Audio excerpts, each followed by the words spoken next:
Hey, it's Tim with PT Progress, and we've got a problem, guys. There are a lot of PT schools that are not going to like what I have to say, but I have to tell you, I've got to tell the students and warn them that there's a real problem in physical therapy, and I'm sorry to say that most of the PT schools are part of this problem. For years, you PT schools have been creeping up your tuition. Year after year, the cost of PT school has skyrocketed past typical inflation rates, and we haven't said anything. Sure, the rapid hikes in inflation aren't unique to PT school. We've been living in a college tuition hiking paradise for the past 30 years, with college inflation rates doubling the rate of inflation, according to a recent Forbes article. To put things into perspective, the average tuition of public universities in the United States has increased by 212% since the year 2000. The average tuition of public physical therapy programs in the United States has increased by 269% since the year 2000, a 25% increase over the typical college inflation rate that we've been seeing for the past 20 years. What the heck, public PT schools? You used to be my favorite option. I mean, you still kind of are because you're cheaper than private PT schools, but talk about keeping up with the Joneses here. Well, the private PT schools are increasing their tuition, so why can't we?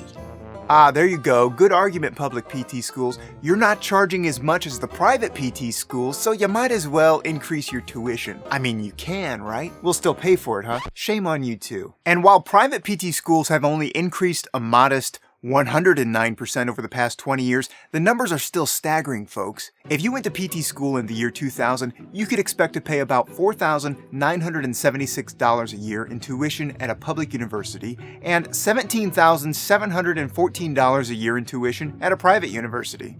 Fast forward to 2019 and a public PT school starts at $18,390 per year, and a private PT school will cost you a whopping $37,000 a year in tuition. And since PT schools are a 3-year graduate program now, you can expect to spend about $55,000 in tuition alone for a DPT at a public university and over $111,000 in tuition for a DPT at a private university. And that doesn't even take into consideration room and board, because most of you want to eat food and live indoors during PT school, I assume. So the conservative estimate of $15,000 annually for room and board and transportation, your total cost to become a physical therapist can range from $100,000 to well over $150,000 on average. And unfortunately, the number of PT students graduating with over $200,000 in student loans is becoming even more common, and it's absolutely horrifying. Tim, you're scaring me here. Why are you telling me all this? Are you trying to scare me out of becoming a physical therapist? Why are you painting such a gloom and doom picture and focusing on all of the negatives? Well, it's because I care about you. I care enough about you to say something. It's time that we stop signing up for careers that have huge price tags on them simply because it's been the norm to go to college, and then it's been the norm to go to grad school, and then the allure to get a doctorate degree, especially in physical therapy, is drawing in thousands of unassuming students who are not seeing the facts for what they are. Most students look at average salaries on sites like the Bureau of Labor Statistics, and then they can see that the average physical therapist salary is about $89,000 a year. Wow, that sounds pretty good, right? Actually, what's happening is that the new grads are entering in the workforce and earning $65,000 to $75,000 a year as a physical therapist. The higher average salary that you're seeing on the BLS website, it doesn't separate out the salaries of new grads or that of physical therapists with 15 plus years of experience, or those in home health who can earn well over $100,000 a year. The problem today is that new PT grads are graduating with $100,000 to $150,000 or more in student loans to work a career earning $65,000 to $75,000 a year. But I thought you just said that PTs can earn $100,000 in home health. Right, that's part of the problem. Students don't realize that the fun outpatient clinic physical therapy jobs that they see while shadowing, those are usually the lower paying jobs, $60,000 to $75,000 a year, while the higher paying PT jobs like home health or working in a skilled nursing facility as a physical therapist, those usually aren't the jobs that draw students into the field of physical therapy. And don't get me wrong, I've worked home health, I've worked jobs at skilled nursing facilities, and I actually enjoyed working in those settings. I enjoy the outpatient setting more, but it's not that those settings are horrible or anything, it's just a completely different job than working in an outpatient sports clinic, for example. The thing is, we just need to be honest about earning potential for physical therapists and realize that the outpatient sports clinic that you love to shadow as a student will probably only pay you about $70,000 a year, which is great. Unless you have $150,000 in student loans and you're doing everything you can to stay afloat and set aside 30% of your take-home pay to pay off your student loans so you don't have to carry that burden for the rest of your 30s, then it's not so great. But Tim, what about student loan forgiveness? The physical therapy financial aid counselor said that this career qualifies for loan forgiveness. If anyone from a PT school ever tries to justify their astronomical tuition with the possibility of student loan forgiveness, run. Run as fast as you can. And shame on anyone who's ever recommended someone go into a career with a ton of debt with the hopes of just having it forgiven. Are you kidding me? I'm not angry. We're not arguing.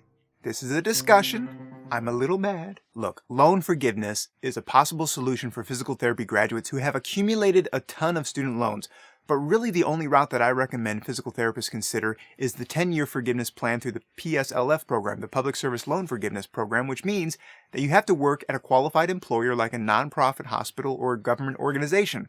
The 20 to 25-year forgiveness plans, that is just way too long to carry that burden of debt, not to mention the tax bomb that you're going to have to pay for. It just doesn't make any sense. So warning number one here, if you're considering physical therapy as a career, I'm begging you to consider the financial cost. There are still affordable programs out there, and a reasonable amount to pay for a physical therapy program is $70,000 to $80,000, especially if you're relying on student loans. Any more debt than one time your potential starting salary as a physical therapist is a recipe for financial disaster. Sure, you can get out from under $150,000 in student loans while earning $70,000 a year, but it's the equivalent of earning $45,000 a year for the next 7 to 8 years, because that extra $25,000 a year is going towards your student loan payments, and they don't care how much you think you should make as a DPT. Sally Mae wants her money, and Sally wants her money now. Look, Sally, I know you want your money. Don't yell. I'm going to get you your money. It's just a lot. I only make $70,000 a year as a physical therapist. What do you expect? No, you can't have my firstborn. Stop! Warning number 2. Don't fall to the pressure of going to an expensive physical therapy school because that's the only one that accepted you, and you have a fear of missing out on PT school. Some of the most expensive private PT schools can leave PTs with well over $200,000 in student loans.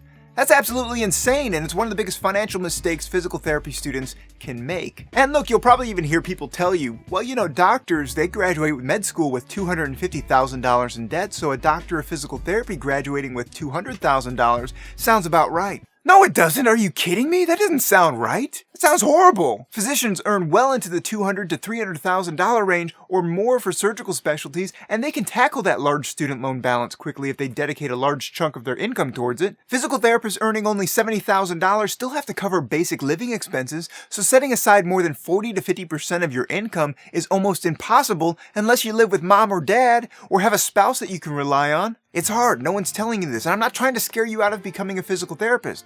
I am trying to scare you out of having $200,000 in student loans, because that's insane. Don't do that to yourself. So think about that before you just run to a private physical therapy school with double the tuition because you are afraid that you're going to miss out on going to PT school. That's not worth it. It's not worth adding $150,000 to $200,000 in debt to become a physical therapist. There, I said it. Don't do it. And the third thing is this. It's not that I don't want you to become a physical therapist. I just don't want you to become a broke physical therapist. There are a lot of great state programs that are affordable, and even some private schools that fit the criteria of graduating with student loans less than one time your starting salary as a PT. But if you don't get into PT school the first year, take a year off, work in a PT clinic, work as an aide, build up your experiences, save up to $10,000 to $15,000, and then apply again to a state school. You can use the money that you saved and pay off some undergrad loans or even help pay for living expenses during PT schools. Trust me, the math works out in your favor not to rush into a program that is 2 or 3 times more expensive than your state school, even if it takes you a year or 2 or even 3 years to get into your state physical therapy program. You are setting yourself up for such a better financial position by avoiding the $150,000 to $200,000 of debt that the private PT schools would place you in by waiting and going to the state school. So take your time, earn some money, and reapply to a state school. Look, as much as I would like to blame PT schools for hiking their tuition by over 200% in some cases, the fact is that until students stop paying their insane prices, they're going to keep charging them. By the time you graduate from PT school, it's too late to make that smarter financial decision, even though you might wish that you didn't have that six-figure student loan debt looming over your head. Look, if you're interested in becoming a physical therapist, I hope you can realize that dream. I really, really do, but very few people will question you about the cost of physical therapy school, challenging you to think about the financial consequences. The schools sure as heck aren't going to bring this up. They'll show you how to sign more loans, but never have I seen a school make a cost-benefit analysis of a physical therapist's salary and the average student loan balance that their students leave their program with. So take your time and really think about the numbers. Ask someone for help. Consult with a financial advisor or certified financial planner to run some of these numbers for you and give you some projections on how quickly you might be able to pay off some debt so that you can see what a reasonable amount of money it is that you should borrow if you have to, or that you should consider in terms of what physical therapy schools to even apply to. If physical therapy schools are going to leave you with $200,000 to $300,000 in student loan debt, don't apply to them. You're getting me all riled up again. You're going to have to make a tough decision now based on the financials, and as hard as that decision is, I think you're going to be better off finding ways to realize your dream to become a physical therapist without taking on a mountain of debt. Let me know your thoughts. Do you agree? Do you disagree? Let me know in the comments, and be sure to subscribe to the channel if you want more physical therapy insights like this. Hey, thanks for watching, and I'll see you in the next video. Look, Sally, I'm going to get you your money. No need to yell at me. Don't send me any bad letters. Stop yelling, Sally. I'm going to get you your money. Don't use that type of language, Sally. It's rude.